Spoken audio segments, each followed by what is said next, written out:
Bien, bienvenidos a una nueva clase de Introducción a la Economía. Hoy vamos a continuar con el modelo renta-gasto, incorporando la política fiscal en su versión tanto con impuestos de cuantía fija como impuestos proporcionales a la renta. Antes de ello, vamos a hacer un breve repaso.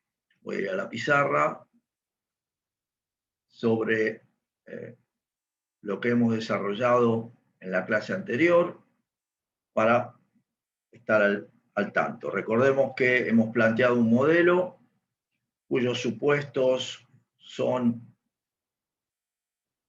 que los precios, el nivel de precios es un dato, los salarios son un dato de los trabajadores, esto es, están fijos, hay desempleo, por lo tanto, podemos utilizar la capacidad ociosa para producir en virtud de la definición de la demanda agregada, en virtud de los requerimientos de la demanda agregada. El supuesto que la demanda agregada determina el nivel de producción efectivo es la clave del principio keynesiano. Estamos trabajando en el corto plazo, ¿sí? En términos del modelo que ya conocemos, de la oferta y demanda agregada, sería la oferta agregada keynesiana, plana, al nivel de precio fijo, por las rigideces dadas eh, por el corto plazo y por los acuerdos que llevan adelante los empresarios. La cantidad de dinero es un dato también. Esto significa que la política monetaria y también la política fiscal están dadas. Y no hay una relación, el mercado financiero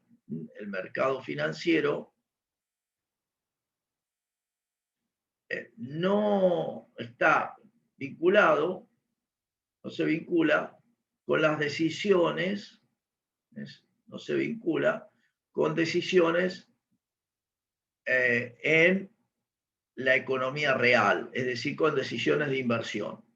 Estos son conjunto de supuestos planteados para el modelo. Bajo esa idea, lo que necesitamos establecer es cuáles son los componentes de esa demanda agregada. Recordemos que refleja la concepción del gasto que veíamos en las cuentas nacionales, consumo más inversión, más gasto del sector público, más exportaciones netas. Por lo tanto, lo primero que tenemos que plantearnos son los supuestos referidos a un modelo simple y cerrado. Recordemos que es simple porque no incorpora el sector público, cerrado porque no incorpora el sector externo. En función de eso, entonces, tenemos que establecer cuáles son los supuestos vinculados al consumo. Recordemos que, como lo hemos planteado, la mirada de corto plazo keynesiana nos presenta una función consumo relacionada con la renta disponible. Esto hace que esa función consumo esté entendida como un monto en el corto plazo que las familias están dispuestas a desahorrar, entendido como un consumo autónomo. Esto significa que las familias tienen la capacidad de un ahorro previo o recibir préstamos de afuera del sistema. Como digo siempre, en términos de la economía, de la macroeconomía, así en términos del conjunto, es la situación de recibir préstamos de parte de los organismos internacionales que podemos utilizar para el consumo, o también entendido como la capacidad de haber ahorrado en situaciones previas. En términos prácticos, es lo que ha ocurrido el año pasado, cuando al estar encerrados no teníamos capacidad de generar ingresos y sin embargo se siguió consumiendo a partir de los ahorros que tenían las familias. El segundo componente, el segundo término de esta función es el planteo keynesiano de la propensión marginal a consumir vinculada con la renta disponible. Este parámetro, propensión marginal a consumir, toma valores entre 0 y 1, representando la pendiente de la función, o sea, representando la relación de cómo varía el consumo cuando varía la renta. Desde el punto de vista gráfico, podemos verlo aquí, donde tengo el consumo en la ordenada, el nivel de renta en la abscisa, y supongamos que este es el punto de partida, C sub 0, la función consumo, la voy a trazar en azul, tendría una característica de este tipo, donde la pendiente, el ángulo, es la propensión marginal a consumir. ¿Sí? Al mismo tiempo, habíamos obtenido la función de ahorro, entendida como la diferencia entre la renta menos el consumo en términos de las cuentas nacionales, o sea, la renta disponible, para que no haya dudas, menos el consumo. Pero como estamos en presencia de un modelo, tenemos que establecer cuál es la función. Por lo tanto, debo reemplazar, tengo la renta disponible menos lo que es la función consumo, C sub 0 más C por renta disponible. De allí puedo operar menos C sub 0 más 1 menos C, factor común por la renta disponible, y ahí tengo la función de ahorro que, para que no haya dudas, la podemos denominar aquí la propensión marginal a ahorrar, S minúscula, y así como tengo la propensión marginal a consumir, tengo la propensión marginal a ahorrar. En términos de nuestro gráfico,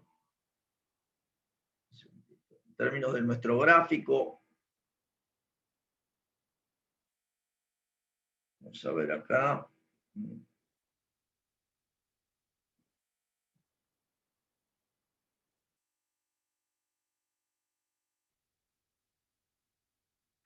Decía, en términos de nuestro gráfico, si aquí tenemos, también medimos el consumo y el ahorro, menos C sub 0 es el punto de la ordenada en el origen, el punto de partida. Voy a graficar en verde.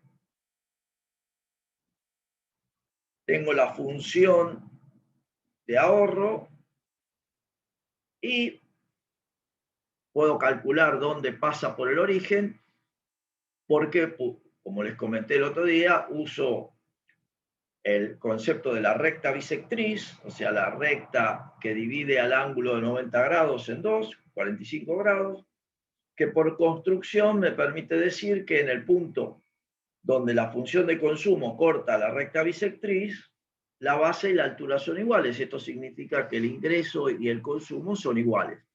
Y si el ingreso y el consumo son iguales, en ese punto el ahorro es cero. Porque allí la construcción buscando este punto. También ustedes eso lo pueden calcular a partir de los datos de la función. Ahora no lo voy a marcar, pero lo tenemos visto la semana pasada. Esa era la primera función. La segunda función que tenemos en cuenta es la función de inversión, donde entendemos la inversión definida por dos determinantes: la tasa real de interés y las expectativas sobre la actividad económica. Las expectativas reflejan lo que esperamos que ocurra.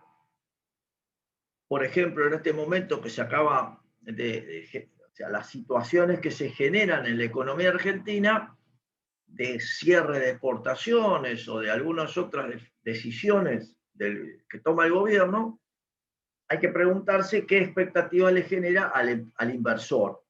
Al inversor en términos de al empresario que decide si va a incrementar su planta, va a adquirir bienes de capital o no va a adquirir bienes de capital.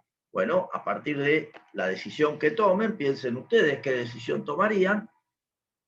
Lo que va a ocurrir es, en términos de nuestra demanda de inversión, es que si esas expectativas son positivas porque la actividad económica va a mejorar, la demanda de inversión se va a incrementar y por el contrario se va a desplazar negativamente. Esto significa que las expectativas son un dato, ceteris paribus, y que su signo de reacción es positivo.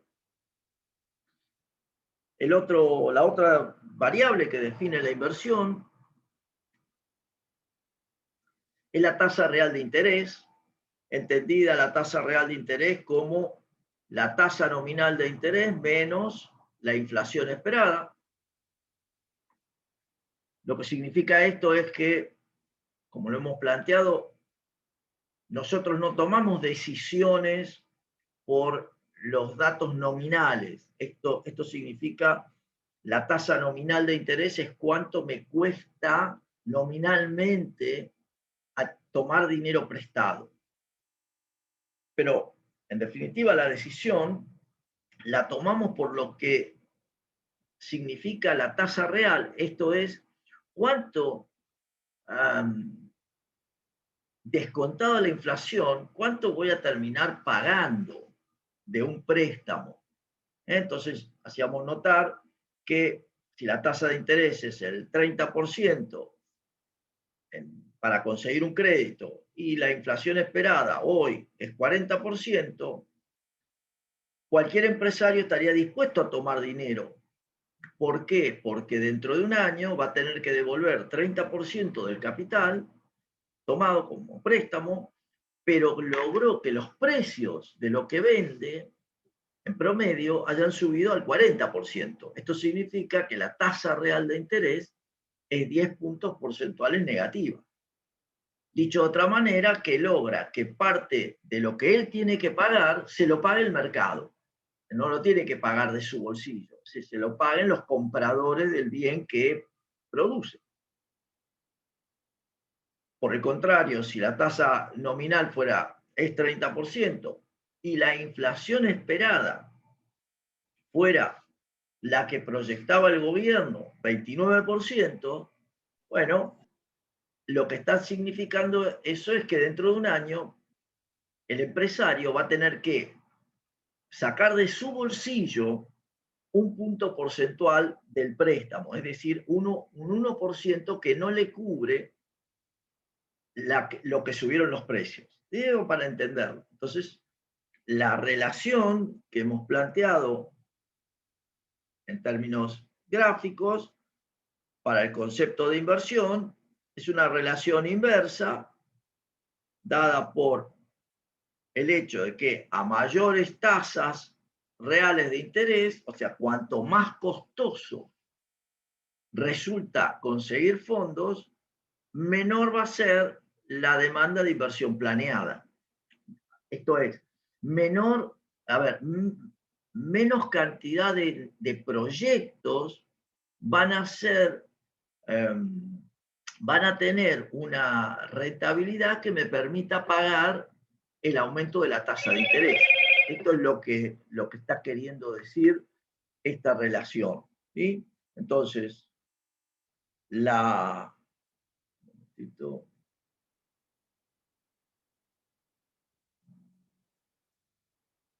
Entonces, la cuestión de la inversión, que si bien tiene esto determinante, en términos keynesianos y pensando en una situación en los años 30 basada en la depresión, esto es la recesión en la economía, la dificultad para tener expectativas positivas, la inversión, entonces, como supuesto, es una inversión autónoma y sub-cero. Esto es una decisión de invertir exclusivamente para mantenerse en el tiempo. Pensemos como si estuviéramos diciendo, invierto solo para los repuestos que necesitan las máquinas que se rompen, como poniendo esa idea. Una inversión de mantenimiento a lo largo del tiempo. Eventualmente puedo poner un poco más menos, pero es una inversión constante. Entonces, en términos de nuestra gráfica, lo que está planteándose allí es, voy a plantear en otro color, en rojo, lo que está planteándose allí es que hay un nivel de inversión y sub-cero que refleja la función de inversión. Entonces ahí es lo que estamos, los distintos componentes,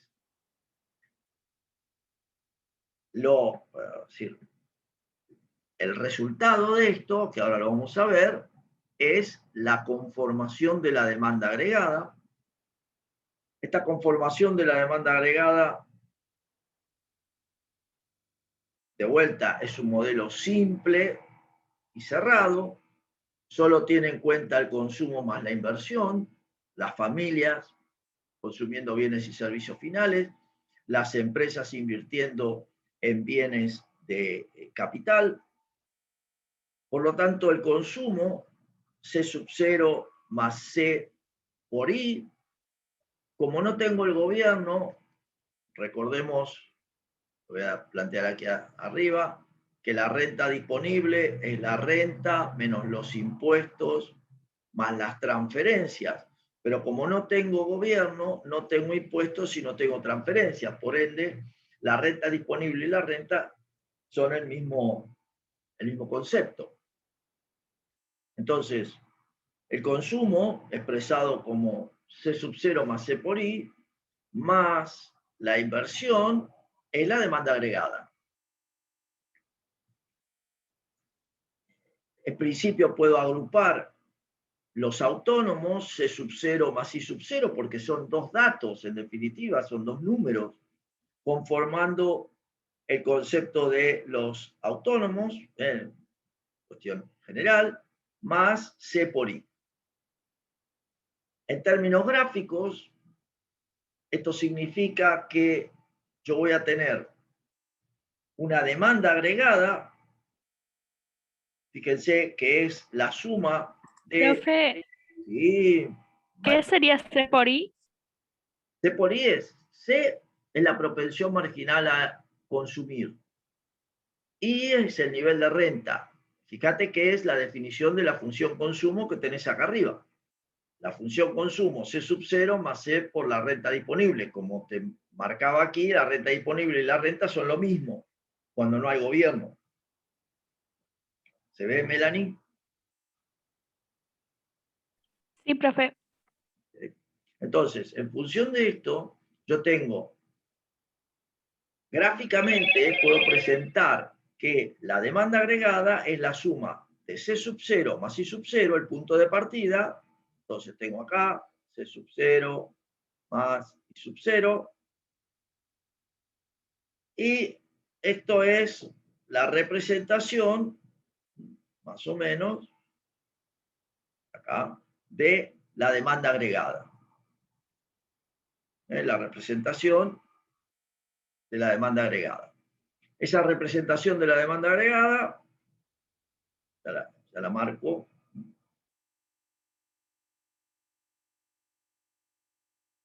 Me permite ver que en donde la demanda agregada se corta con la recta de 45 grados, este truco de la geometría que estamos usando, yo puedo decir que en ese punto estoy en el nivel de equilibrio. ¿Por qué? Desde el punto de vista gráfico nomás. Porque la base y la altura son iguales.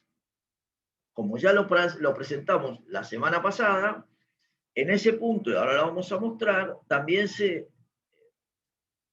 observa el cumplimiento de la condición de equilibrio. Recordemos que la condición de equilibrio surge de lo que yo tengo que demostrar para entender si el cálculo desarrollado está bien hecho. Entonces, la condición de equilibrio es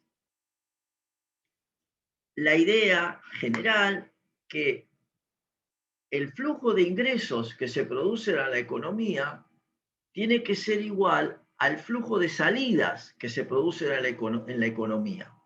Fugas, o sea, ingresos iguales a fugas. ¿En qué se traduce esto? Porque decirlo así, o sea, se traduce en una equivalencia, una igualdad, perdón, donde la renta, que es el consumo más el ahorro, es igual a la demanda agregada, que es la utilización en los bienes de consumo y en los bienes de inversión. Entonces, esta situación en el equilibrio, dado que consumo y consumo se anulan, o sea, la puedo simplificar, pone de manifiesto que en el equilibrio, como decíamos, el ahorro de las familias es igual a la inversión de las empresas. Gráficamente lo estoy observando en este punto, donde la función de ahorro se corta con la función de inversión en el mismo punto, para el nivel de ingresos, en el mismo punto donde la demanda agregada corta a la recta de 45 grados. ¿Sí? Entonces, Profe, sí, Profe, uy, perdón. yo le quería preguntar, entonces sería que la demanda agregada también es igual a las no, inversiones. Uy, No entendí lo que querés preguntar. ¿pregunto yo o preguntas vos? No, por eso, Es que había una chica más que también quería hablar. quien sea, Bueno, no sé, pregunto yo. dale. Entonces también la demanda agregada sería igual a la no, inversión de las como empresas. quiera. ¿Querés preguntar? No se peleen por, por preguntar. Hay pelea. Perdón. Dale. No, yo solo quería preguntar algo para que me quede claro. Entonces la demanda agregada también sería igual a la inversión de las empresas. A ver, la demanda agregada, te lo muestro de nuevo por acá. La demanda agregada es la No, representación de el gasto.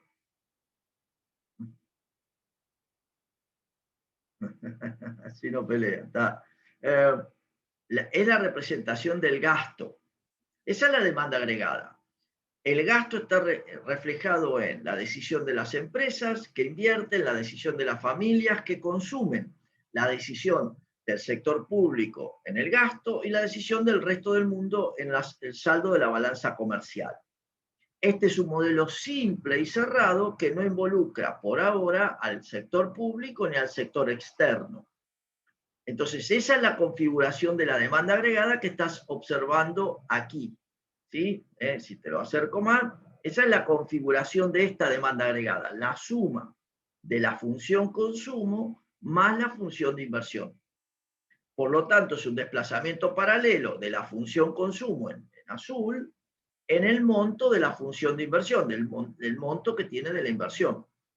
¿Está Melanie o quien haya hecho la pregunta? ¿Se ve? sí, es que justo me había confundido por lo que escribí abajo, digamos, porque había puesto que la renta y había tachado el consumo y también había tachado en la demanda agregada del consumo. Por eso me confundí un poco. Muy bien, entonces, continúa. ¿Quién más quería preguntar algo? ¿Nadie? ¿Ya está? Yo, profe, Verónica, no se te escucha bien, ¿eh? Igual, ¿Sí? ¿Qué pasa? Bueno, continúo entonces. Entonces, tengo la demanda agregada. Y estaciona tarde el audio, profe. Está bien. Tengo la demanda agregada, como los autónomos más la propensión marginal a consumir. Simplemente lo que me voy a plantear es, en este modelo, lo que busco, que es bajo qué condiciones se produce la igualación entre la renta y la demanda agregada. Esto es, bajo qué condiciones el nivel de actividad económica es determinado por la función de demanda agregada, los autónomos más C por I. Se dan cuenta que tengo la incógnita de nivel de ingresos de un lado y nivel de ingresos del otro. Voy a agrupar las incógnitas. Renta menos C por renta es igual a los autónomos. De allí lo que puedo hacer es factor común, porque tengo repetido el nivel de renta en los dos términos. 1 menos C, factor común renta, es igual a los autónomos. Y por ende lo que queda que realice es el despeje para hallar la renta efectiva del periodo. Para que lo entiendan, la renta efectiva del periodo es esta renta que estoy calculando acá. Esta es la renta efectiva del periodo, ¿sí? Esta es la renta efectiva. En términos de números, ¿me podés explicar el último paso que hiciste? Sí, cómo no, Santiago. Yo tengo aquí renta menos C por renta. Entonces, renta es común a los dos términos. Puedo sacar el factor común. Fíjate que delante de cada variable, número, lo que sea, siempre está multiplicado por la unidad. Entonces yo puedo sacar el factor común. Renta, fíjate que si yo hago renta por 1, me da renta. Y si yo hago renta por menos C, me da el segundo término, menos C por renta. Entonces a partir de allí estoy sacando, de vuelta, haciendo la operación de sacar un factor común para concentrar los distintos componentes de la ecuación que estoy analizando. Entonces, en función de eso, calculo la renta de equilibrio, la renta efectiva, es como si dijéramos, en términos prácticos, para la Argentina, 400.000 millones de dólares en su equivalente. Esa es la renta efectiva del año 2020. ¿Sí? Esa es la renta efectiva, es lo que se produjo en la economía argentina. Esto es lo mismo, es como si estuviéramos calculando ese número. Entonces, esto es igual a 1 sobre 1 menos C, por pasaje de término, está multiplicando, pasa dividiendo, por los autónomos. O lo que es lo mismo, 1 sobre 1 menos C, que es el multiplicador, ustedes lo van a ver también con el concepto de mu, la letra griega mu, por los autónomos C sub 0 más I sub 0. En términos del modelo que hemos calculado, para que recuerden los datos, nosotros teníamos una función consumo de 2.000 más 0,75 de la renta, una función de inversión, un dato de inversión de 1.000. Con esto calculo la renta de equilibrio en base a la función que ya tengo, que va a ser 1 sobre 1 menos 0,75 por la suma del consumo autónomo más la inversión autónoma. 1 sobre 0,25, que es este resultado. Recuerden que esta es la propensión marginal a ahorrar. 1 sobre 0,25 es 4. Lo que significa que ese multiplicador, que este es el multiplicador del gasto, permite generar 4 veces cada unidad monetaria que se coloca en el sistema. Entonces, 4 por 3. 4 por 3.000. El resultado es 12.000. Entonces, lo que está queriendo decir, en términos de nuestras gráficas, es que este resultado es 12.000. Lo que tenemos que saber es si se cumple la condición de equilibrio, que el ahorro es igual a la inversión. Para ello, tengo que calcular el ahorro.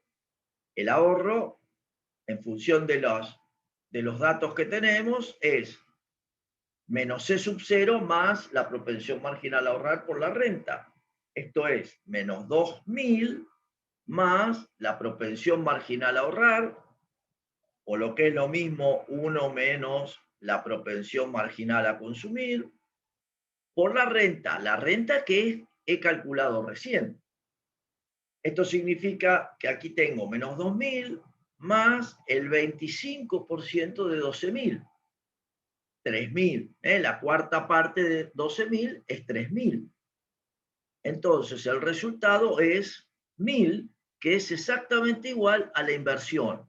Por lo tanto, he demostrado que esto que estoy analizando, la obtención de la renta de equilibrio,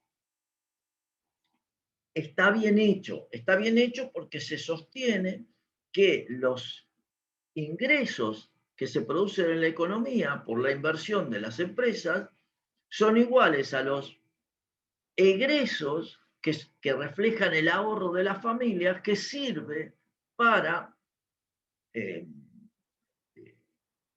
sostener, o sea, que sirve para generar los créditos para que los empresarios puedan invertir. Ese es el flujo circular de la renta, y esa es la ampliación con el mercado, con el uso del dinero en esta economía muy simple. En virtud de eso, una pregunta válida es, siguiendo con la idea keynesiana de qué es lo que explica la economía, la explicación está dada por la intervención de las familias que desahorran y que tienen una propensión marginal a consumir, que hace que funcionen. Es como el motor del proceso de rondas de gasto, y la decisión de las empresas de inversión. Entonces, decisiones de familia y decisiones de inversión son las que generan el proceso por el cual llegamos al resultado, que es la renta efectiva de una economía. Como planteo, uno podría decirse, bueno, perfecto, en esta economía, y siguiendo la idea keynesiana, ¿qué pasa si los empresarios deciden invertir, aumentar su nivel de inversión? Por ejemplo, deciden invertir 1.000 unidades monetarias más. Esta es la pregunta, ¿qué pasa? ¿Qué pasa si aumenta la inversión en 1.000 unidades?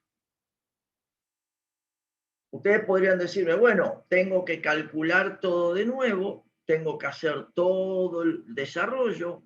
En virtud de lo que tengo aquí, podría decir, bueno, la renta efectiva va a ser el multiplicador por C sub 0 más I', donde I', ¿qué es?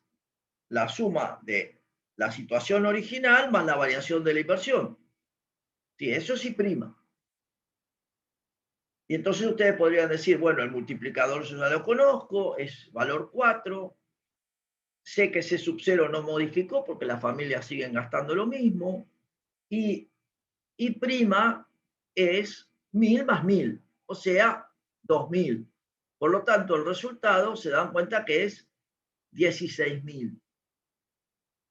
Es válido hacerse ese planteo, pero la sugerencia mía siempre es, busquemos una manera más rápida todavía de hacerlo, más acotada, Y entonces ustedes se pueden plantear que IE' es igual a la situación anterior, el equilibrio anterior, más lo que varíe la renta. Eso es otra manera de entender el problema. Entonces, lo que me queda sería calcular la variación de la renta. La variación de la renta, ¿qué va a ser? Fíjense ustedes que la variación de la renta va a ser el multiplicador por aquello que varió. El consumo no varió. Entonces, por la variación de la inversión. Por lo tanto, el multiplicador yo la conozco, vale 4 veces. La variación de la inversión es 1000. Entonces yo sé que la variación de la renta es 4000. De manera tal que la renta efectiva en el nuevo nivel va a ser la renta anterior, 12.000, más la variación de la renta, 4.000. Total, 16.000. O sea, una manera más rápida. Ahora bien, ¿estará bien hecho esto? Usted dice, profe, dos cuentitas, no, es una pavada. Sigo teniendo que demostrar si está bien. ¿Cómo demuestro si está bien? Condición de equilibrio, ahorro igual inversión. Pero también puedo decirlo como la variación del ahorro tiene que ser igual a la variación de la inversión para el caso. Dado que estamos utilizando variaciones. Y entonces la variación del ahorro, ¿qué va a ser? La variación del ahorro va a estar asociada a la propensión marginal a ahorrar, S, por la variación de la renta, donde S es 1 menos 0,75 por la variación de la renta. La variación de la renta fue 4.000. Entonces, el 25% de 4.000 es 1.000. Por ende, se cumple que la variación del ahorro es igual a la variación de la inversión. Entonces, se cumple esa condición. Hasta ahí es el modelo simple donde solo están las familias y las empresas como representación de la economía. El problema es que en los años, lo que debe ser el completo, Santiago, obvio, el completo es todo el pizarrón. ¿Sí? Cuando estamos en clases presenciales, el pizarrón entero. Decía, en términos de la interpretación keynesiana, el problema está en que tanto las familias como las empresas están en una situación de pérdida de riqueza, de depresión, por lo tanto no tienen una capacidad para modificar su comportamiento, su gasto, en la intención de que se genere una mayor actividad económica, como lo que estamos demostrando aquí a partir de la decisión de las empresas. Es entonces que aparece la recomendación keynesiana, va por el otro lado, va por el lado de el gobierno, es decir, el gasto público, como una manera de permitir expandir la actividad económica. Entonces, esa es la idea concreta. A partir de allí es que podemos plantearnos cómo la política fiscal permite generar una mayor actividad económica por la presencia del Estado. ¿Sí? Digamos, hasta ahí es todo lo que habíamos visto con el adicional, que ustedes lo tienen en la presentación y en el video disponible, de la paradoja de la frugalidad, la situación donde nos planteamos que aún queriendo aumentar el ahorro, siguiendo el pensamiento clásico, para tener más mañana necesito ahorrar hoy. Siguiendo ese pensamiento, decidimos ahorrar más, pero lo que vemos en el modelo keynesiano es que se produce un resultado que no esperamos, de allí viene el concepto de la paradoja, que es que aún queriendo ahorrar más a título individual, esto genera una caída de la actividad económica, y al generar una caída de la actividad económica, terminamos ahorrando lo mismo que antes. Ahí viene el hecho paradójico, no es lo que esperábamos. Pero ¿por qué ocurre esto? Bueno, porque el modelo keynesiano trabaja desde la demanda, es decir, de la demanda de inversión, es la que induce a las familias al ahorro. Es al revés de cómo lo pensamos en términos clásicos, donde las familias ahorramos para tener más mañana. En términos keynesianos, las familias terminan ahorrando lo que requieren las empresas para invertir.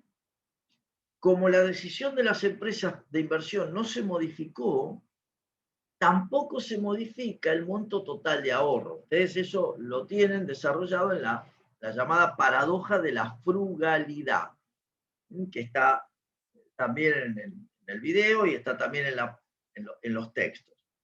Pero entonces, como decíamos, como no podemos resolver el problema de cómo salir de una recesión por medio de la decisión de los privados, pan para hoy, hambre para mañana, sí, está bien, Nico. Justamente el problema planteado aquí es mayor gasto hoy, o sea, no ahorro hoy porque gasto más hoy. El problema es que si mañana no tengo más inversión en la economía, no voy a poder tener más bienes y servicios, ya me los gasté hoy. Este es el problema, por eso es una mirada estrictamente de corto plazo, pero viene muy bien la reflexión tuya, Nico, el comentario, porque piensen ustedes que esto ha sido el modelo que hemos tenido en Argentina durante la gestión del presidente Alfonsín, la gestión del presidente Kirchner, la gestión de la presidenta Fernández, la gestión del actual presidente Fernández. Es el mismo modelo. Entonces ustedes ya pueden empezar a visualizar que puede ser efectivo, no se dice que no, en el corto plazo, que es donde lo planteó Keynes. El problema radica en que cuando eso se traslada al largo plazo, esto significa querer repetir el mismo modus operandi a través del tiempo. Esta es la diferencia. No quiere decir que no funcione en un periodo de tiempo, en un periodo corto. El problema es cuando esto lo quiero extrapolar y decir, esto funciona siempre. Justamente Keynes no pensaba, no veía el largo plazo en su análisis, sino que solo miraba el corto plazo. El problema es que los gobiernos creen que el corto plazo es cualquier momento a partir de hoy, pero en realidad que eso tiene razón, pero se olvidan que eso está dentro de un concepto que es el largo plazo. Entonces, la toma de decisiones tiene que tener en cuenta eso. Digo para que ustedes relacionen lo que estamos estudiando con nuestra realidad. En términos de esto, incorporamos el gasto público, incorporamos el sector público. Incorporarlo significa que tenemos en cuenta el accionar del sector público a partir de la determinación del presupuesto. A ver, para entenderlo, el sector público, gobierno, como ya lo hemos dicho, tiene objetivos de bienestar para la sociedad. Tiene un conjunto de actividades que desarrollar. Seguridad, justicia, educación, salud. Ese conjunto de actividades no depende de el nivel de renta que se genera.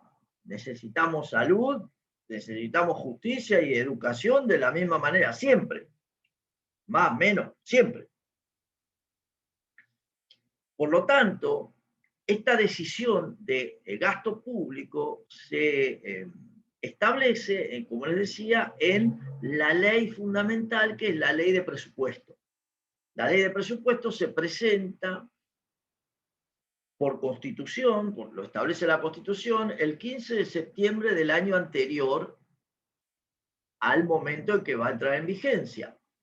Y en esa ley de presupuesto se establece el conjunto de gastos que va a llevar adelante el sector público y el cálculo de los recursos necesarios para solventarlos a partir de la recaudación tributaria.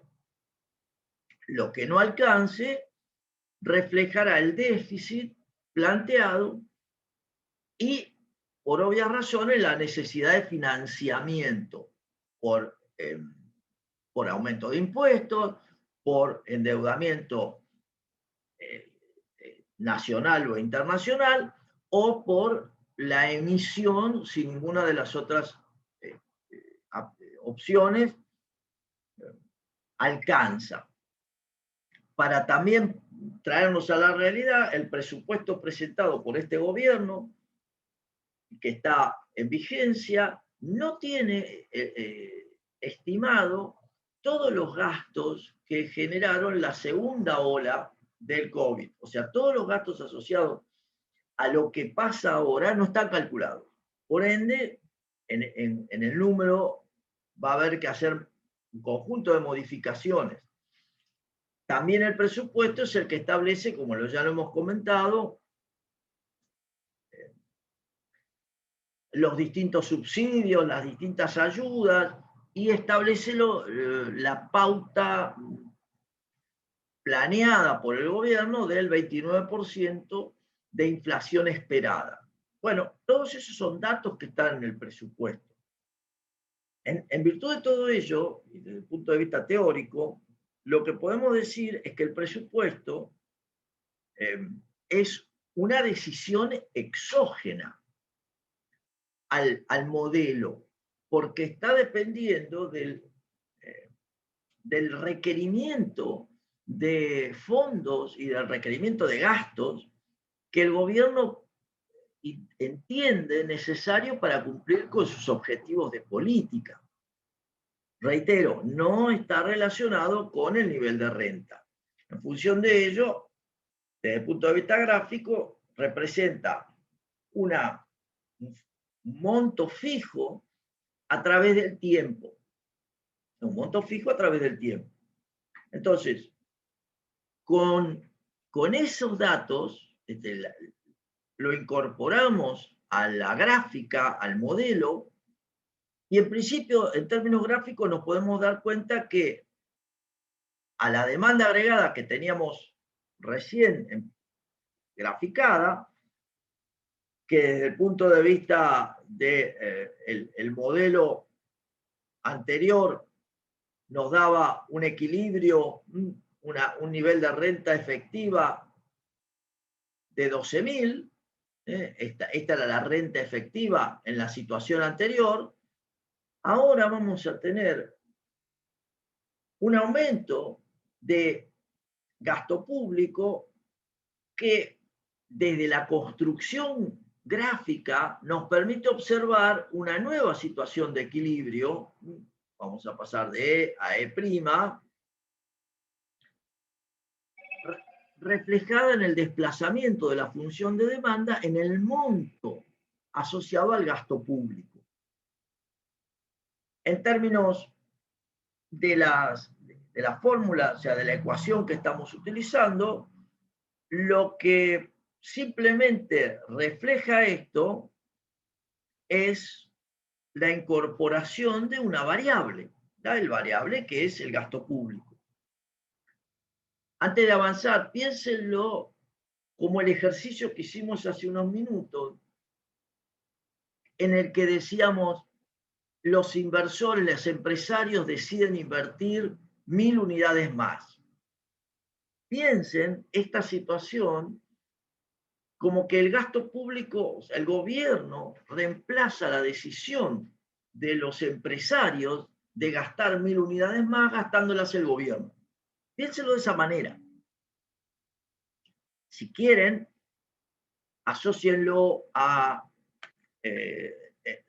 digamos, la situación norteamericana en los años 30, con Roosevelt como presidente, decidiendo gastar dinero que ya tenía ahorrado el gobierno por superávit presupuestarios anteriores, generado por el presidente republicano Hoover anterior. Piénsenlo en términos de Argentina y la decisión de Perón, primer gobierno, en su primer gobierno del año 45, cuando tenía superávit de balanza comercial porque le había vendido alimentos a los aliados y había cobrado en dólares, en libras esterlinas, es decir, en euros, discúlpenme, en oro. Entonces teníamos un superávit de balanza comercial en moneda dura y decide, a su vez, se había votado la ley para que los trabajadores comenzaran a aportar para la jubilación. Por ende, nadie se podía jubilar, así que todo eran aportes, todo era ingreso, había superávit presupuestario. Y entonces el primer gobierno peronista trabaja sobre eso, trabaja sobre esos superávit para hacer lo que vamos a conversar ahora. Es exactamente ese planteo. Entonces, simplemente a la función que teníamos, consumo más inversión, le agregamos el gasto público.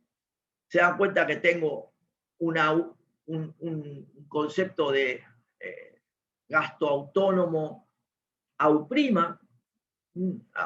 AU'. El simplemente pasaje de términos, hago la misma operación que en el modelo anterior.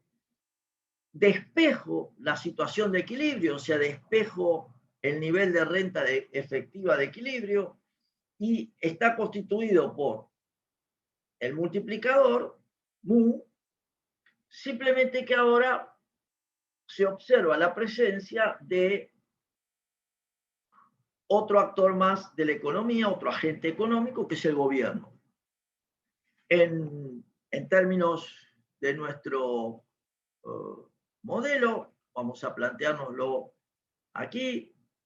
Pensemos que tenemos ahora la función consumo como 2000 más 0,75 de la renta, la función de inversión es 1000, y ahora tenemos un supuesto del gasto G sub 0 de 1000 unidades más. En virtud de ello, la demanda agregada, se dan cuenta que va a ser, la demanda agregada representada va a ser 2000 más 1000 más 1000, los autónomos, AU', más 0,75 de la renta. Esto es lo que surge de reemplazar. Esta es la demanda agregada. Por lo tanto, la igualación entre la renta y la demanda agregada va a ser la igualación entre el nivel de renta que busco calcular y los autónomos prima, autónomos prima más C por I, o lo que es lo mismo, 4000 más 0,75 de la renta. ¿Qué es lo que necesito hacer en esto? Calcular, primero despejar, renta menos 0,75 renta es igual a 4.000. Saco factor común, 1 menos 0,75 renta es igual a 4.000. Y de aquí tengo que la renta efectiva prima va a ser el multiplicador 1 sobre 1 menos 0,75 por 4.000. Esto es 4 por 4.000. Resultado 16.000, pero ahora ese resultado lo hemos obtenido porque se incorporó el nuevo agente económico que es el gobierno. Claro, ustedes dirán, ¿y esto está bien hecho? O sea, la pregunta es, ¿está bien hecho? Sí, son 3 cuentitas, sí, pero ¿qué debo hacer para saber si está bien hecho? Debo calcularlo por la condición de equilibrio. La condición de equilibrio, el ahorro igual a la inversión, esto es la propensión marginal a ahorrar, esto es menos C sub 0 más S por la renta, tiene que ser igual a la inversión. Menos C sub 0 es menos 2.000, más la propensión marginal a ahorrar es 0,25, la renta de equilibrio es 16.000. La cuarta parte de 16.000 es 4.000. Entonces, menos 2.000 más 4.000 es igual a 2.000, que es igual a ¿qué? Y de vuelta, ¿cuál es la condición de equilibrio? Perdón, la condición de equilibrio, me olvidé de un concepto, la condición de equilibrio es la inversión más el gasto. ¿Por qué la inversión más el gasto? Porque las fugas son iguales a las inyecciones. Entonces, el ahorro más el consumo es igual a el consumo más la inversión más el gasto. Fíjense que esto es la renta y esto es la demanda agregada. Sí, ahora va, Mateo. Esto es la renta y esto es la demanda agregada. Esto se anula y entonces lo que yo tengo que ver es la igualación entre esto y esto. Fíjense que el ahorro, 2.000, que es lo que he calculado, es igual a 1.000 de inversión más 1.000 de gasto público. ¿Qué parte, Mateo, querés que explique? ¿El ahorro, el cálculo del ahorro o esa? Sí. Bien, reitero. Después de cualquier cálculo del análisis del modelo, en nuestro caso que hemos llegado a decir que la renta de equilibrio, la renta efectiva es 16.000, yo tengo que ver si eso está bien hecho. Para poder hacerlo, se tiene que cumplir la condición de equilibrio. Esto significa que los flujos de salida tienen que ser iguales a los flujos de entrada. Los flujos de salida, concretamente, es el ahorro. En este caso no hay otro flujo de salida, si el ahorro de las familias es lo que no consumo. Las inyecciones, los ingresos al sistema, a este modelo, están reflejados por la decisión de las empresas, la inversión, más la decisión del gobierno, el gasto público. Entonces yo tengo que calcular esta situación, el ahorro, para saber si con el ahorro cubro los ingresos requeridos para que el modelo funcione. Para hacer ello, yo tengo la función de ahorro es esta, Mateo. La función de ahorro es menos C sub 0 más la propensión marginal a ahorrar por el ingreso. Entonces, menos C sub 0 es menos 2.000. La propensión marginal a ahorrar por el ingreso es el 25% de lo que he hallado como ingreso de equilibrio. Entonces eso es 16.000. Menos 2.000 más el 25% es 4.000. Menos 2.000 más 4.000 es 2.000. Ese es el ahorro de la familia. ¿En qué se usa ese ahorro de la familia? 1.000 se destinan a prestarle a las empresas y otros 1.000 se destinan a prestarle al gobierno. Y ahí tenés la condición de equilibrio. ¿Se ve, Mateo, por dónde va? Ok. Entonces, hasta ahí es la decisión de un gobierno, como piensen ustedes, el gobierno alemán el año pasado, los gobiernos nórdicos, en parte el gobierno norteamericano. ¿Por qué digo esto? Piensen en eso. Porque ellos decidieron gastar, dada la situación del COVID el año pasado, de sus ahorros. No le cobraron más impuestos a la gente, no pidieron prestado, nada. Decidieron gastar de sus ahorros.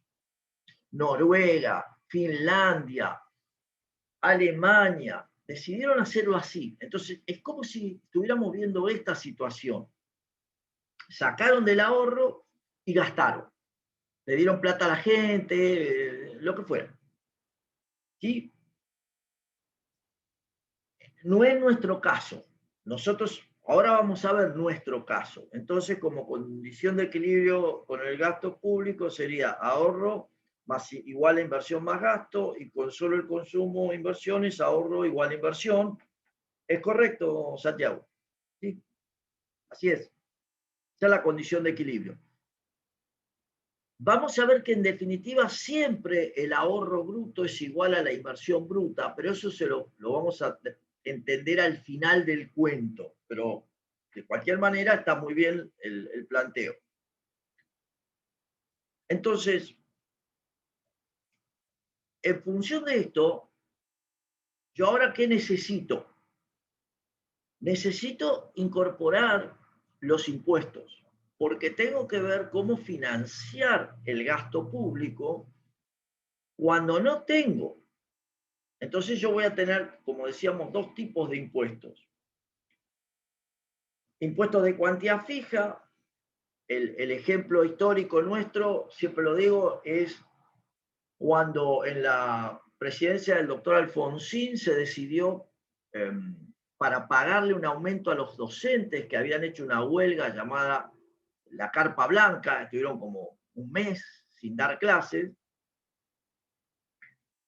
Se legisló en el Congreso un impuesto por 700 millones de australes para que lo pagaran todos aquellos que teníamos un vehículo, a través de pagar un austral por cada recibo de patente, algo así. Estaba más o menos de esa manera, un austral creo que era. La particularidad que tuvo ese impuesto, que es un impuesto de cuantía fija, es que se legisló exclusivamente para los que tenían vehículo. Lo gracioso del caso es que los docentes, para hacer su actividad, tienen que ir en auto, tienen vehículo. Entonces los docentes, gran parte de ellos, terminaron pagándose, los docentes terminaron pagándose parte del aumento, porque lo estuvieron pagando de su bolsillo. Y otra cosa graciosa, o no, o triste, fue que aquellos que no tienen un auto, pero sí tienen riqueza, barcos, aviones, lo que quieran, pero no tienen auto, no pagaron el impuesto. Esto, nada, es toda una cuestión de a veces cómo se legislan algunas cosas. Pero entonces, esos son impuestos de cuantía fija. El otro concepto que vamos a trabajar es el impuesto proporcional a la renta, donde la proporción es una alícuota o una tasa sobre el nivel de renta. que toma valores entre 0 y 1. ¿Qué quiere decir esto?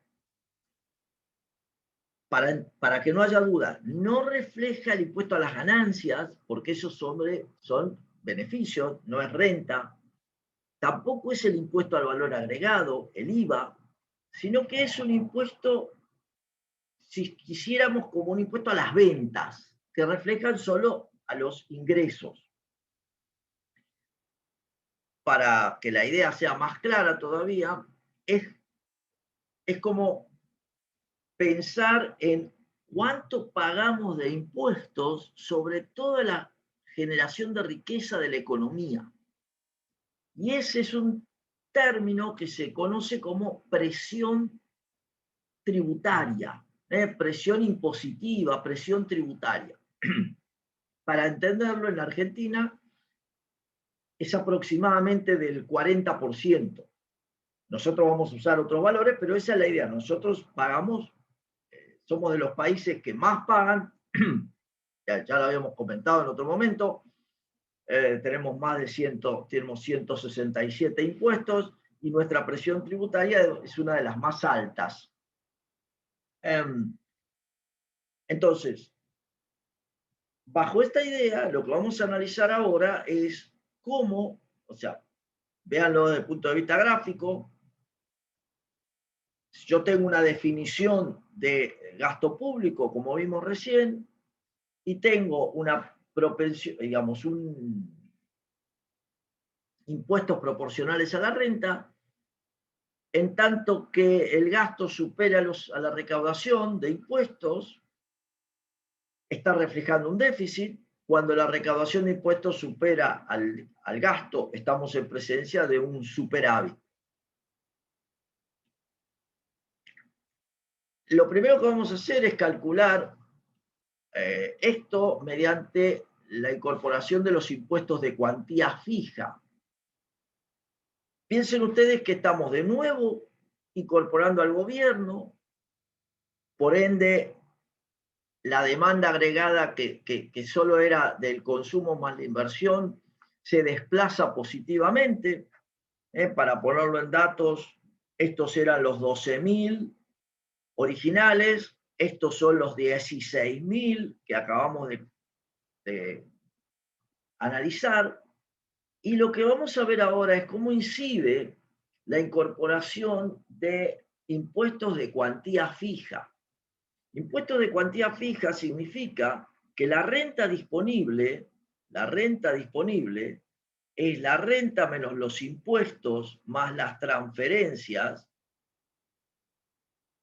Transferencias no las vamos a tener en cuenta, pero los impuestos son los impuestos de cuantía fija, los T sub 0 o T sub F. Entonces, la renta disponible, el consumo, depende de la renta disponible, C por I menos T, la renta disponible. Lo demás es exactamente lo que teníamos. Entonces, fíjense que yo puedo agrupar la demanda agregada,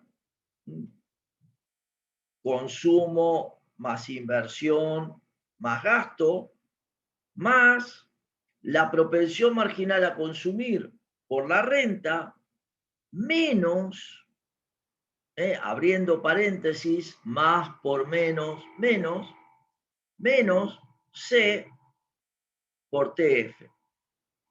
Fíjense que esta es la función de demanda agregada que teníamos antes. O sea, esta función de demanda agregada es esta misma. Hasta ahí es exactamente lo mismo. Pero acá hay un cambio. Para entender el cambio, les hago la siguiente pregunta. El gobierno decide gastar 1.000, como lo hemos visto, y decide también cobrarnos impuestos por 1.000 unidades monetarias.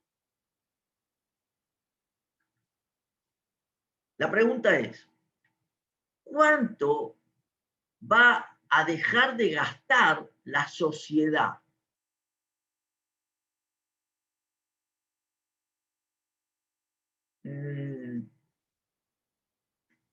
en principio, más ahorro, 3.000. Vamos a ver si tenemos más ahorro. En rigor, no cambió.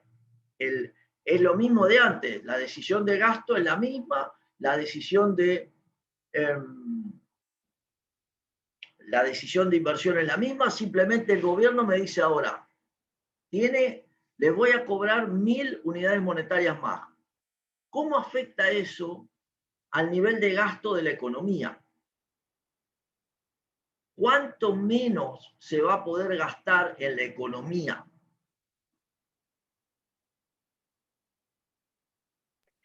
¿Las 1.000 unidades serían? Melanie dice 1.000, Santiago dice 1.000, ¿algún otro? Hay más de 30 presentes que ya se fueron 4 o 5, se cayeron en el camino. Porque no sería como ese ejemplo que nos dijo recién de los maestros que para darles el aumento, pero le cobraron el impuesto en Australia, sería lo mismo más o menos. Es exactamente, es el mismo ejemplo. Por eso estoy preguntando cuánto menos va a gastar la economía. Y gastarían menos las 1.000 unidades porque les hacen pagar lo mismo que está bien, el impuesto. bien. Por eso estoy viendo si hay alguno más que piense igual, que piense distinto. No sé, por ejemplo, bueno, Nico, que está ahí, qué sé yo, pensando. ¿Quién más? Yo no entiendo mucho este tema, profe, voy a tener que ver todo de vuelta, Luciano. Bueno, a ponerse las pilas. Yo estoy igual que Luciano, así que... ¿Cómo, Nico? Que estoy igual que Luciano, digo. Acuérdense que esto ustedes lo tienen que tener visto a clase, no se tienen que enterar. Por Dios, José, me cuesta un poco entender, Luciano. Bueno, está bien. No hay problema, lo revisamos, pero ustedes tienen que traerlo leído a clase, no se desayunen con esto, no es como que, si no, obvio, nunca lo van a entender de una. Por eso es interesante que lo traigan leído. Bien, a ver, no sé, Joaquín, Agustín, Camila, Carla, ¿cuánto va a dejar de gastar la sociedad si el gobierno nos cobra 1.000 pesos de impuestos?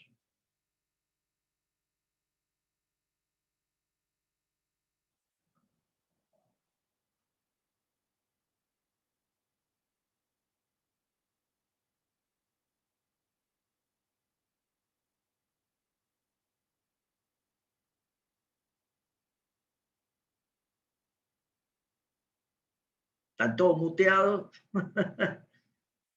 ¿Cuánto Profe, va a dejar? Profe, Sí.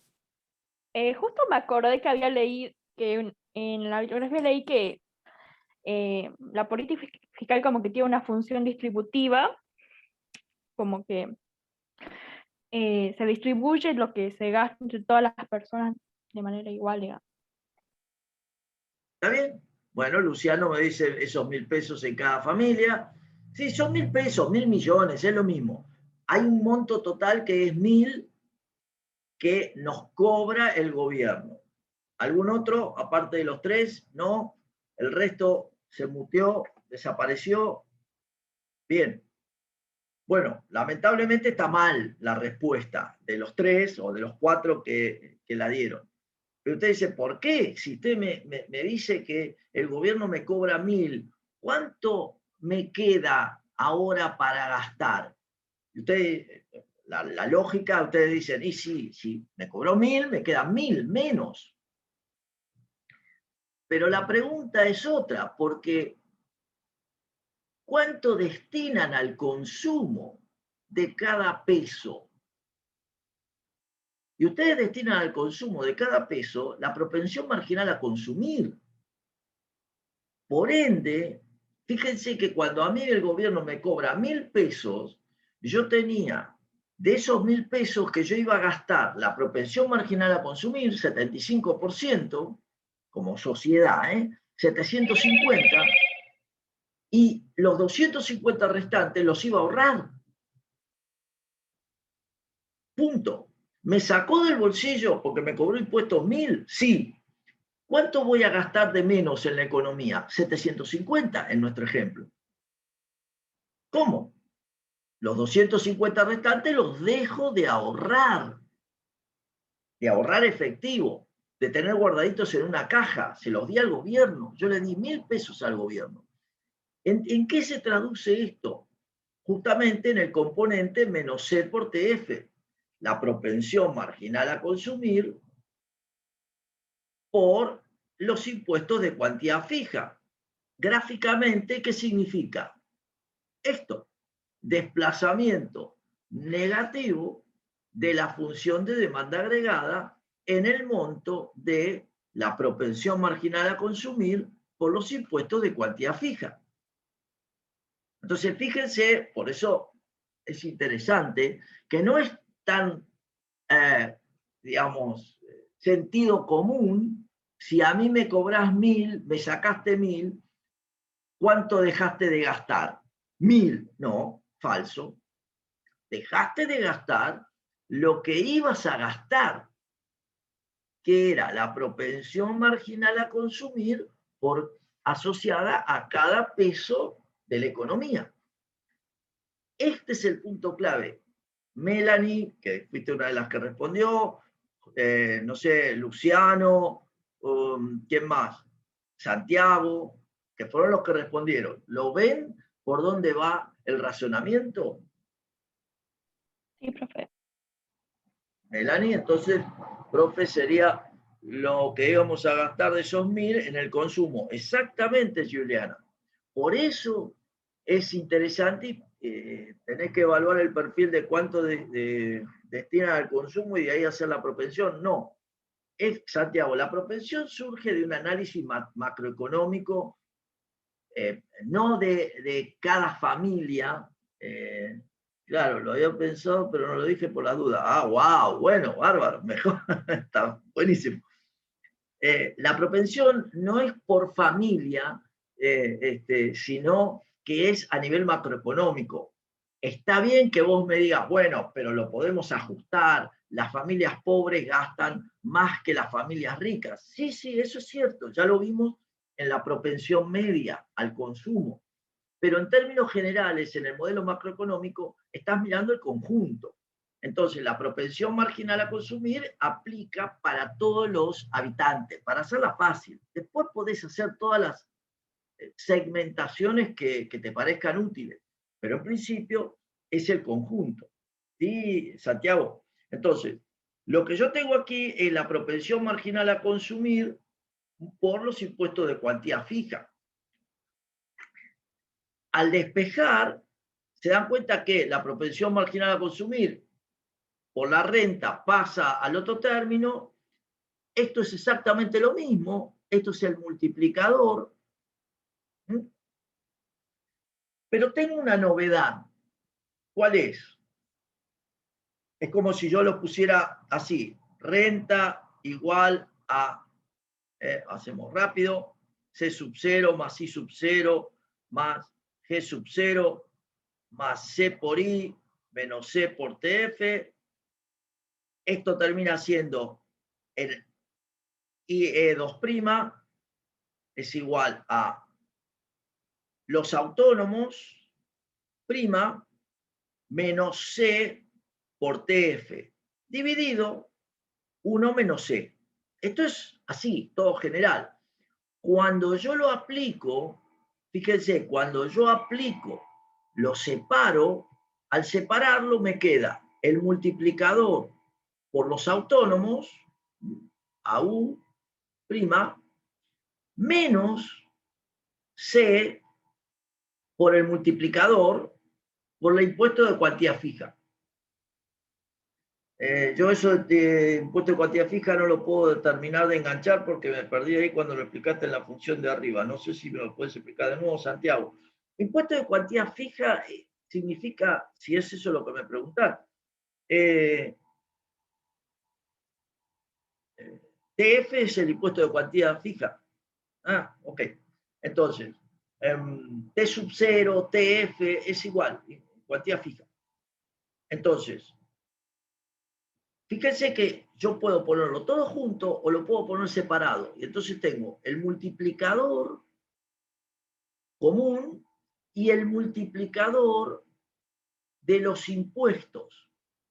Por eso aquí aparece como mu prima, mu t, el multiplicador de los impuestos. ¿Qué significa esto? Fíjense, lo que está diciendo es que yo tengo un proceso expansivo asociado a la presencia del sector público, nuestro cálculo de los 16.000, y un proceso contractivo asociado a la presencia al cobro de los impuestos, que me lleva a esta nueva situación de equilibrio, Vamos a calcularla para entenderla. Fíjense que nuestra nueva situación, Y2' es el multiplicador 1 sobre 1 menos 0,75 por los autónomos. 2.000 más 1.000 más 1.000 menos este multiplicador de los impuestos, que es menos C sobre 1 menos C, 0,75 sobre 1 menos 0,75, por los impuestos de cuantía fija. Vamos a tener que los impuestos de cuantía fija son 1.000. Dijimos que cobramos lo mismo que gastamos, por 1.000. Entonces, acá que tengo, este multiplicador es 4, esto es 4.000, aquí tengo los 16.000 de la expansión que habíamos visto, y aquí que tengo 0,75 sobre 0,25 es 3 por 1.000, entonces tengo 3.000, entonces menos 3.000. El resultado es 13.000, es como si dijéramos, la nueva situación de equilibrio, acá es 13.000. Pero, de vuelta, ¿está bien hecho esto? ¡Wow! ¿Qué tengo que comprobar? La condición de equilibrio. ¿Y cuál es la condición de equilibrio? Exacto, Luciano, que el ahorro total, que es igual al ahorro privado más los impuestos, sea igual a las inyecciones, la inversión más el gasto. Para hacer eso tengo que calcular el ahorro. El ahorro va a ser igual a menos 2.000 más 0,25 de la renta disponible. La renta disponible es 13.000 de renta menos 1.000 de los impuestos. Esto es igual a menos 2.000 más el 0,25 de 12.000. Esto significa que es 2.000. Por lo tanto, este es el ahorro total. Se dan cuenta que este ahorro total es igual a un ahorro privado de 1.000 más los impuestos de 1.000. Yo había dicho 3.000 de ahorro, estoy pensando en el impuesto que daba del lado de la inversión y del gasto. No, ahí está. Entonces, fíjense que esto es el ahorro privado, estos son los impuestos. ¿A qué van a ser iguales? A la inversión más el gasto público. 1.000 de inversión, 1.000 de gasto público. Entonces se comprueba la condición de equilibrio. Y ahora bien,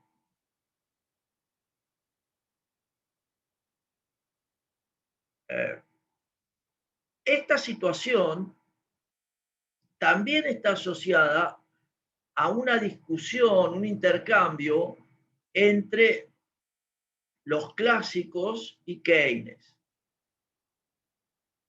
¿Cuál es la situación?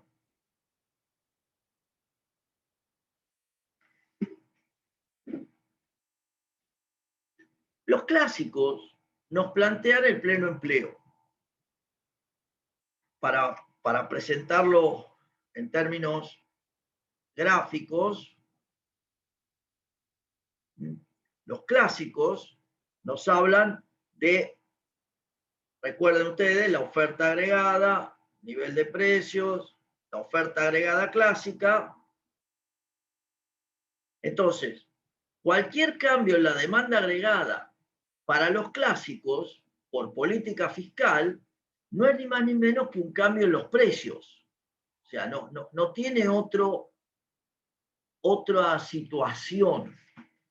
A diferencia del planteo keynesiano, donde para los keynesianos, o sea, la oferta agregada keynesiana, al desplazarse, lo que genera es una variación de la renta. ¿Por qué? Porque hay desempleo de los factores productivos. Y entonces, si la demanda agregada tracciona para generar más actividad económica, simplemente pongo a trabajar los factores de producción ociosos. En ese sentido, entonces, los clásicos plantean que si voy a hacer política fiscal, como no voy a generar más actividad económica porque estoy en el pleno empleo, lo que corresponde es utilizar el concepto del presupuesto equilibrado. ¿Qué significa esto? Que gasto lo que recaudo. Está equilibrado. Gasto lo que recaudo. Ante ese planteo, Keynes, o el pensamiento keynesiano, lo que dice es,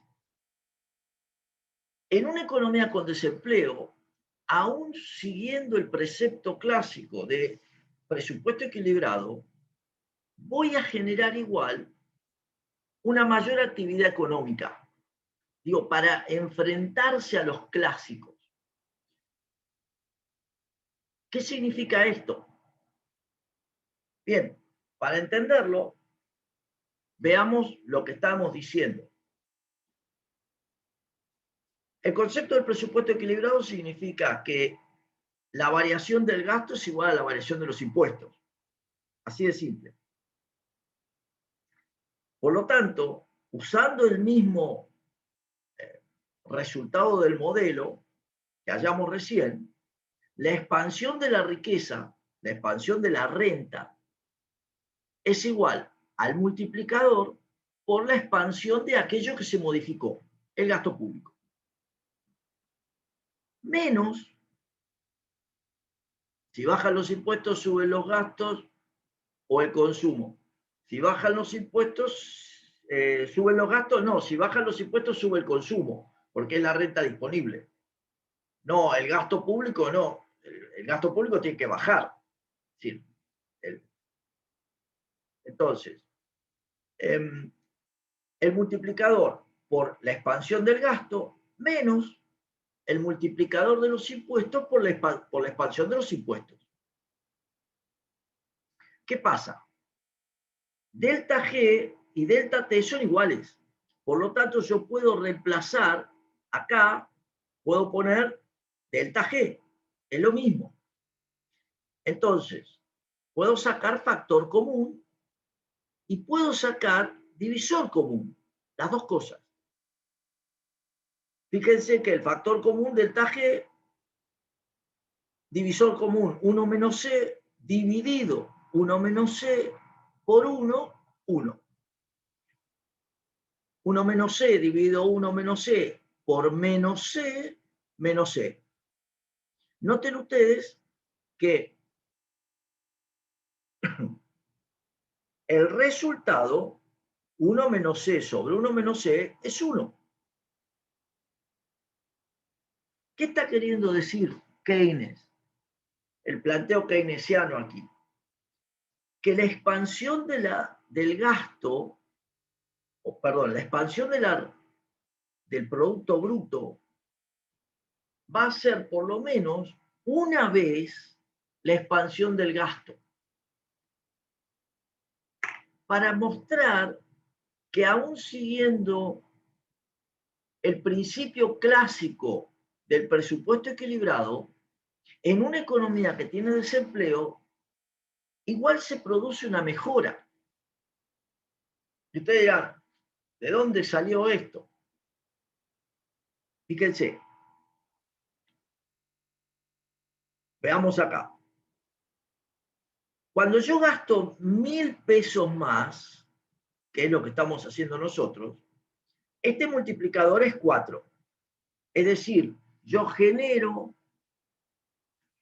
rondas de gasto por 4.000 unidades monetarias. Como yo les cobro 1.000 pesos de impuesto, esos 1.000 pesos de impuesto dejan de dar 3 vueltas, porque este multiplicador es 3. Fíjense que la diferencia, 4 menos 3, es una vez. Ustedes dirán, wow. Veámoslo de otra manera. Cuando el gasto público, cuando el gobierno gasta 1.000, gasta 1.000. Ahí sí gasta. Pone 1.000, directo. Pero cuando nosotros le pagamos 1.000, como sociedad, le pagamos 1.000, dejamos de gastar la propensión marginal a consumir de esos 1.000. Es decir, dejamos de gastar 750. Noten la diferencia.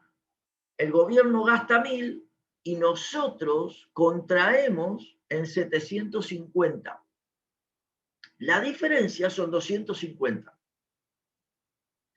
Que dan 4 vueltas, el multiplicador. O sea, este es el dinero que quedó rodando en la economía, 250. 1.000 que decide gastar el gobierno, 750 que no gastamos los privados.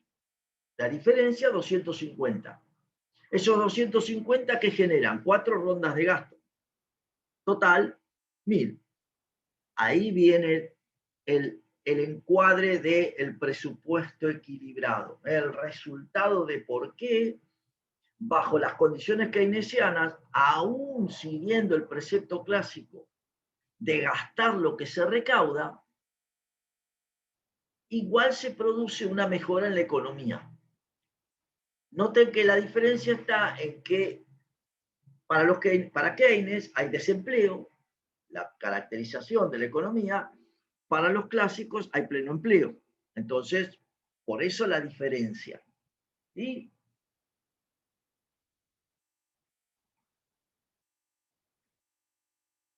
La otra cuestión que hay que analizar está asociada a los impuestos proporcionales a la renta. ¿Esto qué significa? Que ahora yo voy a utilizar la definición de impuestos como T por I. Esto es una proporción, la alícuota, por los ingresos, por la renta. El resto es lo mismo. ¿Qué ocurre? Ahora yo tengo, cuando opero este paréntesis, C por renta menos C por T por renta, o sea, abriendo el paréntesis, y se dan cuenta que aquí tengo 2 factores comunes. Tengo la renta como factor común y la propensión marginal a consumir como factor común. Entonces, puedo operar diciendo que la propensión marginal a consumir por 1 menos T por la renta es la reconstrucción de del efecto de la renta disponible. El resto es lo mismo. Para que no haya duda en ustedes, C por 1 menos T es la nueva pendiente de la función de demanda agregada. ¿Qué les parece? ¿Es más chica o más grande que esta pendiente que la anterior? Más chica, o sea, ¿es menor o mayor? esta pendiente que la anterior. La anterior es esta es C, y esta es C por 1 menos T. ¿Es mayor o menor?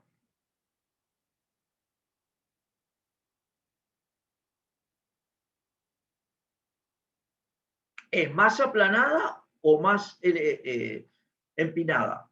¿Es mayor o menor? Más aplanada, menor, más empinada, mayor. Pregunto, si esta pendiente, dado que en la función de demanda, esta es la pendiente tanto de la función consumo como de la función de demanda agregada, ¿tiene más pendiente o menos pendiente que la propensión marginal a consumir, que era la pendiente anterior? ¿Es más o más pendiente o con menos pendiente? El valor de C por 1 menos T, ¿es mayor o es menor que C?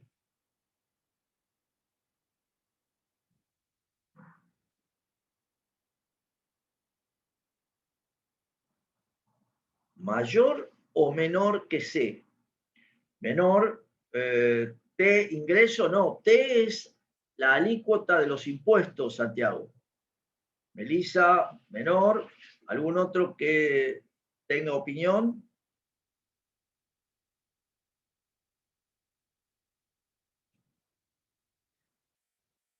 La alícuota que va menor, Lucía. Ok.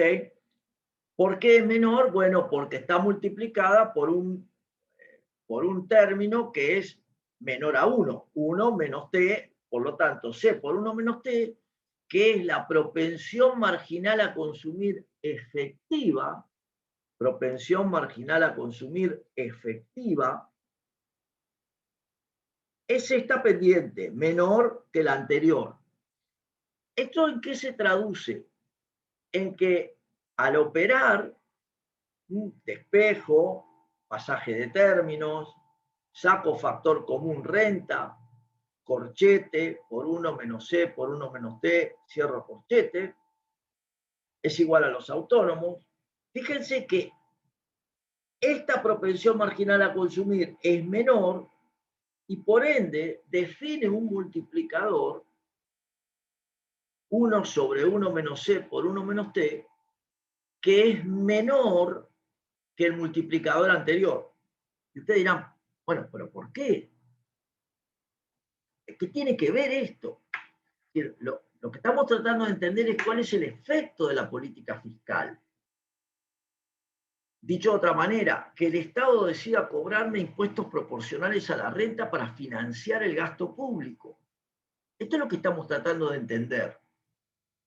El efecto que tiene es un efecto sobre las rondas de gasto. ¿Por qué? Porque se dan cuenta que el multiplicador reacciona en forma directa con la propensión marginal a consumir. Si la propensión marginal a consumir es menor, el multiplicador dará menos rondas, menos vueltas. Es decir, hay más fugas. ¿Por qué? Porque voy a tener que pagar una proporción de mis ingresos en impuestos. Ya no es un monto fijo, ya es una proporción. Entonces, por eso la propensión marginal a consumir efectiva es menor, porque ahora le estoy restando el efecto de pagar impuestos proporcionales a la renta. Entonces, en nuestro caso, ¿cuál es sigue siendo que la condición de equilibrio es fugas igual a inyecciones? Pero lo importante aquí es que si lo calculamos, digamos, con los mismos datos, por ejemplo, voy a hacerlo rápido, si lo calculamos y asumimos que T es igual a T por I, donde T es igual al 10%, entonces, en nuestro ejemplo, tenemos que la renta efectiva es igual a 1 sobre 1 menos C por 1 menos t por los autónomos prima. O lo que es lo mismo, 1 sobre 1 menos 0,75 por 1 menos 0,10 por 2000 más 1000 más 1000. Esto es 1 sobre este valor, es 0,325.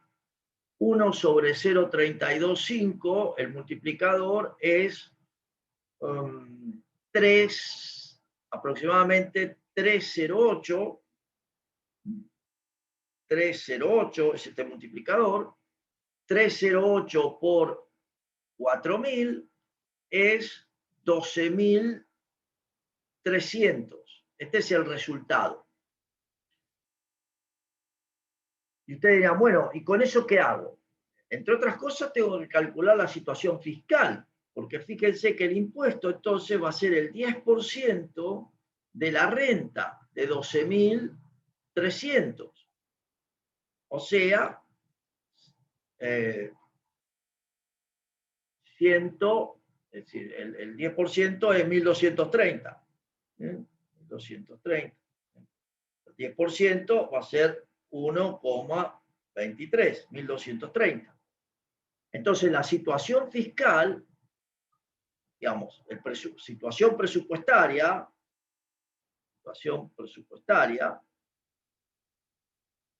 es gasto menos impuestos, igual a 1.000 menos 1.230.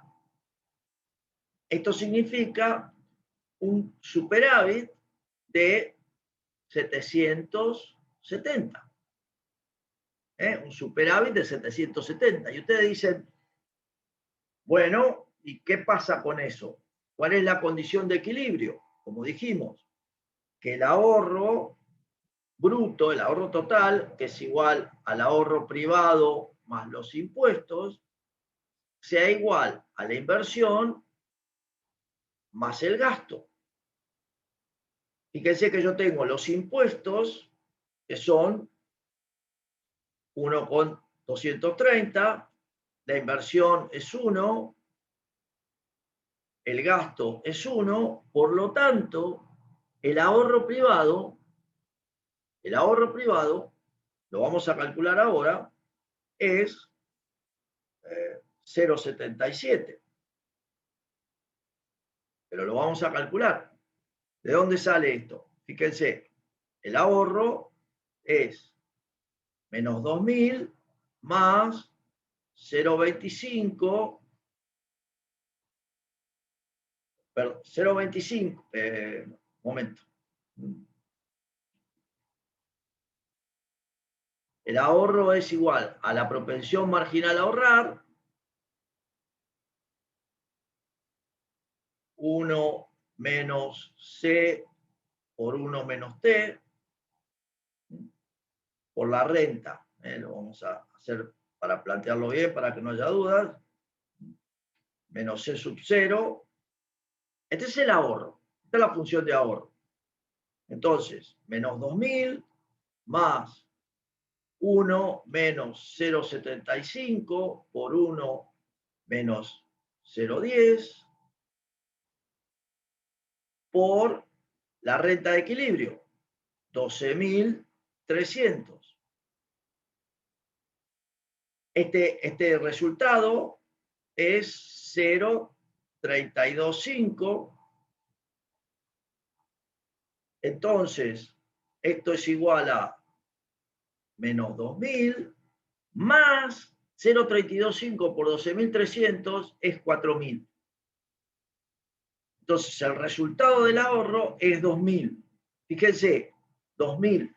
De esos 2.000, gasto en impuestos 1,230. El resto es el ahorro privado, 0,77. ¿Sí? Esa es la situación. Usted dirá, bueno, wow, ¿Y qué hago con todo esto? No entendí por qué 770 es el superávit. Fíjate que la diferencia 1 menos 1,230 es 770, negativo. Restale 1 menos 1,23 y te va a dar 0,77, Santiago. Por eso es un superávit, porque estás viéndolo como déficit. La cuenta que estás viendo es gasto menos impuestos, o sea, el concepto de déficit. Pero como el resultado es negativo, es el signo contrario, es un superávit. Es el signo negativo del déficit. Por lo tanto, si querés mirarlo al revés, impuesto menos gasto te va a dar 1,23 menos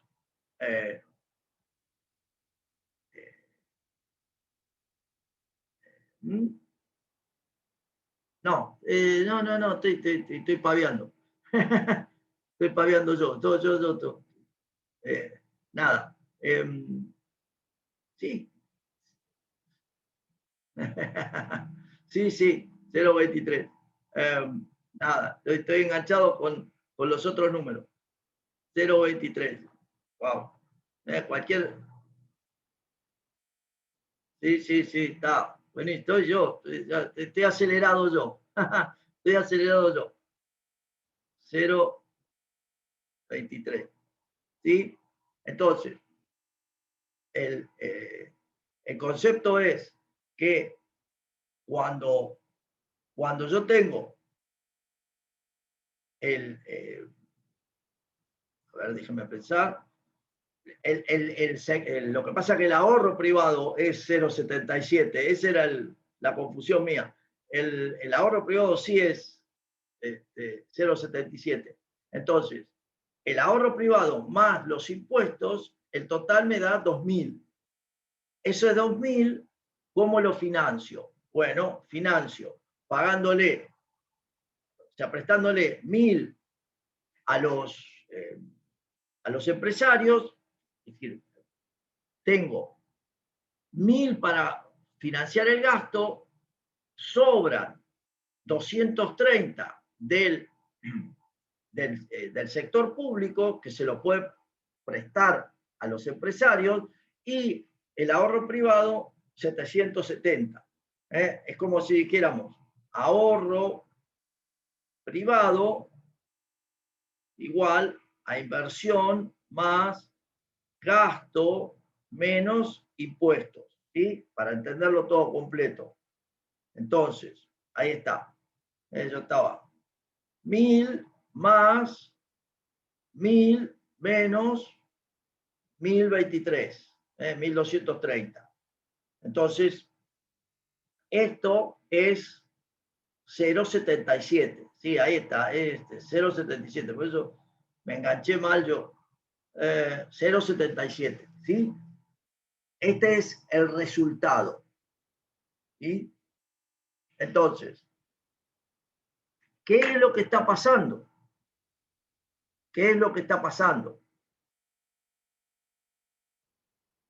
En definitiva, que estamos analizando la presencia del Estado, que cuando tiene impuestos proporcionales a la renta, puede ser mayor, digamos, el efecto que tiene es mayor que cuando son impuestos de cuantía fija, porque está asociado a esta situación de cuanto más riqueza genero, más impuestos cobro. La última cuestión, y simplemente cierro para que tengan toda la idea, es el argumento político de incurrir en déficit no está mal porque genera mayor actividad económica y eso genera mayor recaudación impositiva y entonces el déficit se paga solo. ¿No? Es como una idea de como gasto y genero más, después recaudo más y no hay problema. No es que te voy a ir a pedir más impuestos. Ese es un argumento muy usado por los políticos. La verdad es que ese argumento no es cierto, es una falsedad. ¿Por qué es una falsedad? Bueno, pensémoslo así. La expansión del déficit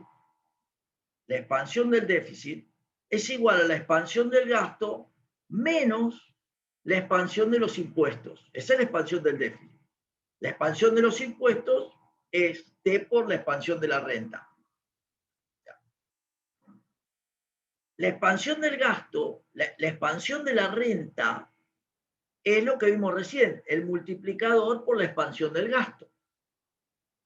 Entonces, cuando yo reemplazo, noten ustedes que también aquí tengo la posibilidad de hacer un factor común, la expansión del gasto menos la proporción, o sea, la alícuota impositiva por el multiplicador por la expansión del gasto. ¿Esto qué significa? Que la expansión del déficit va a ser igual a 1 menos T por mu por la expansión del gasto. Ustedes dirán, ¿y eso qué quiere decir? Se las hago fácil. ¿Bajo qué condiciones esto daría 0 para pensar que todo lo que gasto logro la recaudación? Bueno, la condición sería que T por mu de 1. Pero para que T por mu de 1, yo tengo un problema. ¿Por qué? Porque T es el 10% y mu, como lo vimos recién, es 3,08. Entonces, lo que yo estoy recaudando aquí es 0,38. Dicho de otra manera, el déficit aumenta por cada peso de gasto en el 70%. Y usted dirá, bueno, lo que pasa es que la tasa de 10% es muy baja. Sí, pero ¿qué ocurre? Es que si la subo, el problema es que si yo subo la tasa al 20%, el multiplicador también se va a ver disminuido, porque al aumentar los impuestos, la propensión marginal a consumir efectiva es menor. Entonces, lo que está queriendo decir, y cierro, es que el argumento es falso porque siempre el aumento del gasto público va a generar un aumento del déficit. Si bien hay parte de eso que lo recaudamos por la mayor actividad económica, pero no es cierto que no impacta en mayor déficit a futuro.